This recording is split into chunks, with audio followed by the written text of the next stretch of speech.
Hello everyone, and welcome back to our channel, your trusted space for honest, in-depth commentary on South African politics and beyond. If you're passionate about current affairs and want to stay informed without the noise, make sure you hit that like button, subscribe, and leave your thoughts in the comments. Today, we're unpacking a political showdown that's brewing right at the heart of the country's governance, and it's sending shockwaves across Parliament. The uMkhonto weSizwe, or MK party, has just drawn a clear line in the sand. In a hard-hitting statement, the party's Secretary-General, Floyd Shivambu, warned the ruling African National Congress that the MK party refuses to be at spare wheel in the ongoing budget crisis. Let's be clear, this is more than a rhetorical jab. It's a direct challenge to the ANC's authority in a political environment already strained by deep fractures within the Government of National Unity, or GNU. Shivambu was addressing journalists during a tense press briefing at the party's Johannesburg headquarters. With political eyes watching closely, he made it absolutely clear that the MK party will not be used as a fallback option, especially when it comes to fixing a budget impasse largely of the ANC's own making. And here's why this matters. The ANC is facing massive resistance, not just from traditional opposition parties like the DA and EFF, but also from within its coalition. Austerity measures, proposed funding cuts to public services, and opaque negotiations have created a toxic climate around the budget process. With key parties pulling back their support, the ANC has reportedly been scrambling to secure enough votes to pass the bill, and that includes attempts to rope in smaller or newer players like the MK party. But Shivambu's response?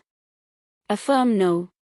In his words, and I quote, "We are not here to rescue the ANC from its internal crises or failed policies. The MK party refuses to be a spare wheel, only rolled out when things fall apart." End quote. Let that sink in.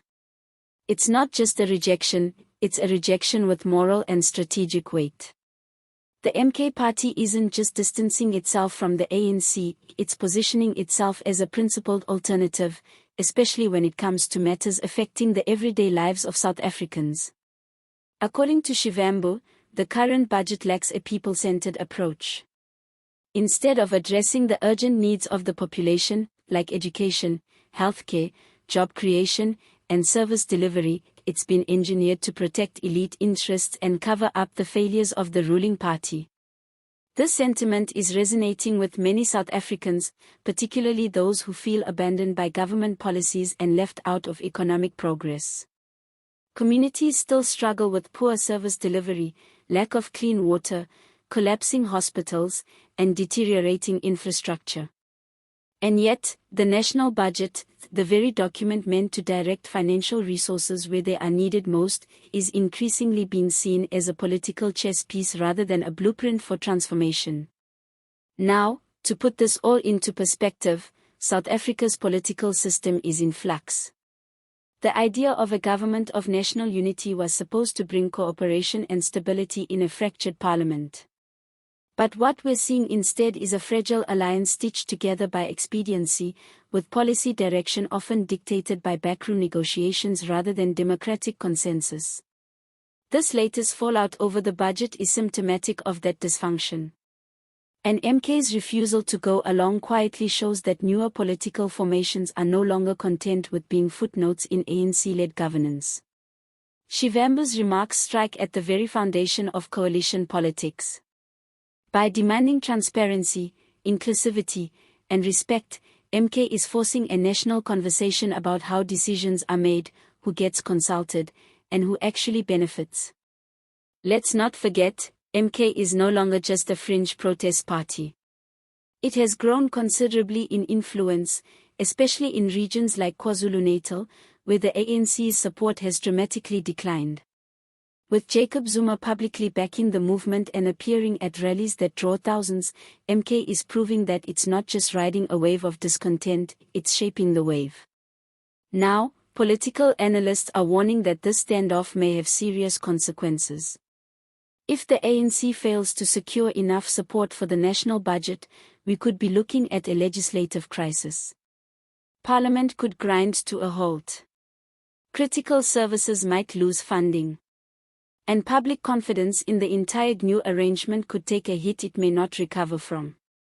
For the ANC, the choice is now clear: meaningfully engage with all coalition partners, including those who challenge its direction, or risk losing control of the legislative agenda altogether. And for MK, this moment represents a kind of coming of age. It's staking its claim not just as a protest movement but as a serious political force, one capable of influencing national policy, challenging dominant narratives, and rejecting manipulation. But we also have to be cautious. Political grandstanding is nothing new. South Africans have seen it before, parties making bold claims in the media but failing to follow through when it really counts. The question now is whether the MK party will hold this line when votes are counted in Parliament, or whether political pressure will eventually erode their principled stance. And as always, the real cost of these political games is borne by the people. If no budget is passed, service delivery suffers, jobs are lost, and the very citizens parties claim to serve are the ones left out in the cold. So while this political showdown is captivating, its real-life consequences are far more sobering. The coming weeks will be crucial. Will the ANC regroup and find a way to address the demands of MK and other smaller parties in a meaningful way? Or will it continue the cycle of exclusion, short-term alliances, and elite-driven policy? One thing's for sure, MK has made its position clear, and it's one that's likely to resonate with many across the country, particularly those who've lost faith in traditional political structures. Let us know in the comments what you think about MK's stance.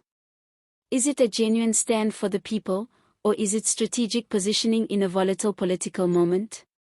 Don't forget to like this video, subscribe to the channel, and share it with anyone who wants to understand what's really happening behind the scenes in South African politics.